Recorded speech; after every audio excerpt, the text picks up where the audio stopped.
Hi everyone, welcome back to episode 76 of the Art of Business English.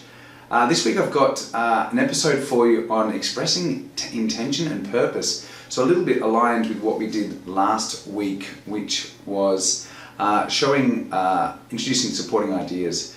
So a little bit linked to both oral and written communication. As you may know, this week I've been pre-launching my course entitled Excellence in Email Writing. So I'm just trying to align some of today's or this week's lessons with email writing. Today is the official launch day of the course. So if you didn't get in on the pre-launch, then now's your chance. The course will be running from today, the 30th of April, and the period will be open until Friday, the 3rd of May. Okay. Thank you to everyone who signed up for the pre-launch. I'm pretty excited about having you on board. And let's get on with today's episode. So today's episode is about expressing your intention or purpose. So this type of language obviously is very useful, and you can use it both in oral or written communication. So what I'm going to do, as always, I'll be looking at the language and the expressions that you can use, and I'll give you some examples and just throw in a few little translations there. So I'm going to jump over now to the PC and you guys can check out the expressions coming up now. So let's have a look at the first one. Basically what we're going to be looking at is how to express purpose. And expressing purpose, we've got several forms, and I'm just going to list these out for you now. The first one is the infinitive. So, that would be to in English. Now, the infinitive to in Spanish is para, okay? So, you would say, para poder hacer esto. Whereas in English, we would say, to be able to do this, okay? We don't use for, we use to, because all infinitive verbs in English are always written with to, okay? Remember, A-E-R, I-E-R, and E-R of the verbs in Spanish, so beber, vivir, llamar. This A-R, E-R, I-R really converts to in English, because in English we don't have these terminations. We just use the to express the infinitive in English, okay? The next one is so. Okay, so, para, también, it's para, okay? O por lo tanto. Okay, so we can use so. And another one is in order to. Okay, so in order to, it's a little bit more formal than to. It means the same thing though, it's para. Okay, so to, in order to are synonyms really. Okay, and the next one is so as to. Now, so as to again is more formal. Okay, so you would use this in more formal ways or more formal communication. And again, they mean the same thing. They all mean to. Okay, so if you want to keep it simplistic and basic and less formal, just use to. It's the simplest way. So let's move on to the next one then, which is for plus a verb in gerund. So we use for plus a verb in ing, so for buying, for talking, for going, and this is related to the use of something, and we're going to look at that in more detail in a minute. So let's now look at the use of how to express purpose. So basically we use it to talk about our reason for doing something. Okay, so that's quite logical, no? We use it for our reason for talking about something. So the next one is to show someone our intention to do something, which is pretty logical now since it's expressing intention and purpose, and also to talk about the use of an object, and that's going back to the last one I gave you, for plus a verb with ing. Okay, so let's take a look at the first example, which is to the infinitive form. Now, we've got an example sentence here. I am working at the weekend to make some extra money. So you can see to make, the verb to make. So that in Spanish that would be estoy trabajando los fines de semana para ganar dinero extra.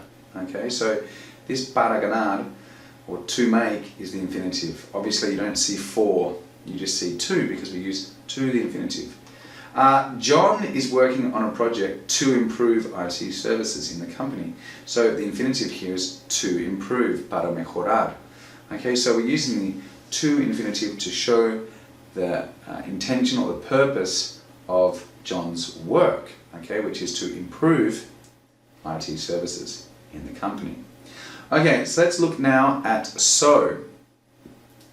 Now with so, we can use that, okay, but it's not necessary, that's why it's in brackets.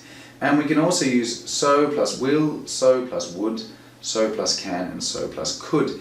Now the thing about this is you you would change the will, would, can, or could verbs depending on the scenario, the situation. Okay, so basically, if you're talking about something that in the future, you would use will, obviously. Okay, would be more conditional. Could would be more conditional.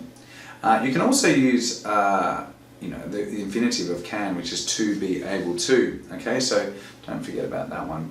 Let's now turn and look at some examples. So the first example is I'm talking to management so that we can get some more resources allocated to the department. So here you can see so and then the verb can, okay, so that we can. The next one is everyone must work hard for the next month so that we will meet our sales targets. So will is used here because you can see that the sales targets are something that's going to be achieved in the future. Okay, so depending on the context of the sentence, you would change combined with will, can, could, or would. Okay, so let's move on to the third one, which is in order to, which I often describe as being semi-formal because you can say the same thing with just to. Okay, so let's look at the examples in the next one. First one is, we are migrating to a new human resources system in order to make staff management more streamlined. So maybe in this situation, you've sent out some communique or some information to your staff or your employees or to the workers in the company, and you're communicating in a more formal register to them the purpose or your intention for making changes to the human resources system. All right, the next one is, in order to complete this task successfully, you will need to have the following information. Now, you'll see that what I've done is I've actually started the sentence here with in order to. Okay, so in order to complete this task successfully, comma, you will need to have the following information. So again, this is like saying para poder. So the next one is, in order to complete this task successfully, you will need to have the following information. So what you can see what I've done here is I actually started the sentence with in order to. Okay, so in order to complete this task successfully, comma, you will need to have the following information. Now the reason why I've done this is because I'm showing the intention and I'm saying basically para poder hacer esto, necesitarías esto. So it's also useful to start the sentence with this expression. Okay, you can use it in the middle of two clauses or to begin a clause. Okay, all right, let's look at the next one, which is so as to. Now, as I mentioned earlier, so as to is more formal language, so you can use it in more formal situations, obviously. So being more formal, it's less common. Okay, we would probably default to so, to, or in order to. Okay, however, you can use so as to depending on your audience. Okay, and that's something I spoke about in previous video. If you have seen the video from the free video series, which I'm sending out now, we spoke about defining our audience, and it's very important to understand who we're writing to so that we can frame our message correctly and use the correct vocabulary and formality. Okay, so let's look then at some examples of so as to. So let's look at the first one.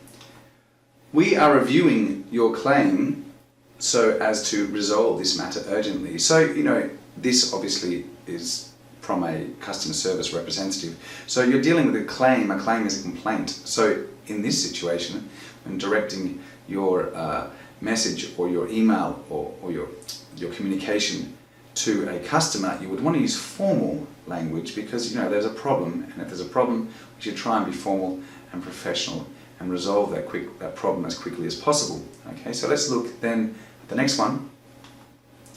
All staff members will receive customer service training so as to improve the customer experience. Again, so we're trying to demonstrate to the reader that this is an important topic, and therefore we're using so as to because it's more formal. Okay, so there are some ways which you can use language to express purpose. And the final one which I wanted to talk about, and this is where we have lots of mistakes really, okay, is when we talk about the verb for, when we use for, not the verb, no preposition, when we use for plus verb and gerund. And basically this is to talk about the use of an object, okay? So let's have a look at some examples just to make it clearer for you. The first example is this budget allocation is for purchasing new IT equipment. So you can see the purpose of this money or the budget allocation is for purchasing new IT equipment. Now, for purchasing is because we're talking about the use or the purpose of that object, and that object is the money or the budget allocation, okay? You can't say this budget allocation is for to purchase, okay, or is for purchase. It must be with gerund always, okay? Many people make mistakes with this all the time. The next example is this program is used for logging staff bonuses and benefits, okay? So the purpose of this software or this program is for logging, which is keeping track of, okay, un seguimiento, is for logging staff bonuses and benefits. So that's the purpose of it. So we need to use for plus verb in gerund. Okay, so let's quickly wrap things up for this episode. I want to just look at some typical errors that people make when they are using the infinitive of purpose, because even though it's very simple, people do actually make mistakes. So let's have a quick look at those. Some typical errors. Using for in front of an infinitive verb in English, and this can be a real problem to break, or a bad habit to break. People say for to, for to, for to, for to. You really have to avoid putting for in front of an infinitive verb, because we never do it in English. And some people really have problems with this because they think in Spanish, para poder, para hacer, para. Okay, forget the para. The para is only for other uses in English, and it's not for being placed before an infinitive verb. Just think that for or the para equals to. Okay, para poder is just the infinitive verb when we're expressing reason or purpose. So it's a very common mistake, this, so try and avoid it if you are aware of that. The next one is not using the gerund when talking about the use of something. So, you know, people say, this money is for buy. Okay, they just say for buy, because para comprar in Spanish would be para comprar. Este dinero es para comprar esto. Okay, so in Spanish, because it's not in German, it's not para comprando, it's para comprar. So then people think, oh, it's for plus a verb. So they say this money is for buy, or this program is for log. Okay, so that sounds really bad. Remember, if it's the use of an object, then it is for plus gerund. It's as simple as that, okay? And, you know, using formal expressions in informal context or vice versa. It's really important that we use a correct level of formality when we're addressing people. And again, that comes back to understanding who we're talking to, defining our audience, and, you know, framing our message and having our message very, very clear and based on who it is that we're actually talking to, addressing. So you need to understand when to apply different levels of formality to your communication. Okay, so that's pretty much it for me. That's it for the episode 76 today. So I hope you've enjoyed it. I hope you found it useful. You'll find a lot more of this information about how to use linking expressions, how to structure your ideas, and how to use a correct level of formality, how to define your audience. All of this type of stuff you'll find on the Excellence in Email Writing course. Now, one of the things that I've found doing online courses is that, you know, you purchase a course and there are 56 modules or 70 units. And I've specifically designed the Excellence in Email Writing course to be like really short and concise. It's got 8 units, and that includes the final exam. And basically the idea is just to like give you the essential information.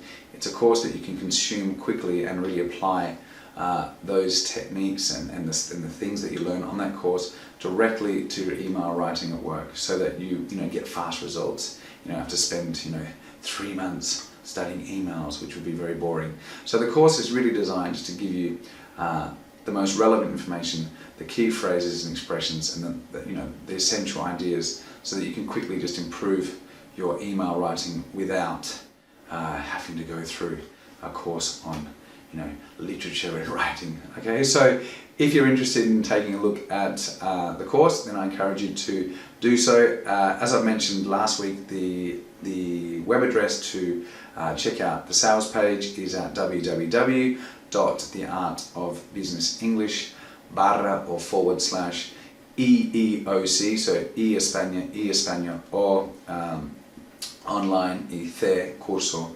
Okay, so it's EEOC. Okay, so check that out, guys, and if you're on my email list, I'll be sending you a quick video today for part 2 of my video series. In the meantime, have a great week, and I look forward to seeing you all next week on the Art of Business English. Take care, bye for now.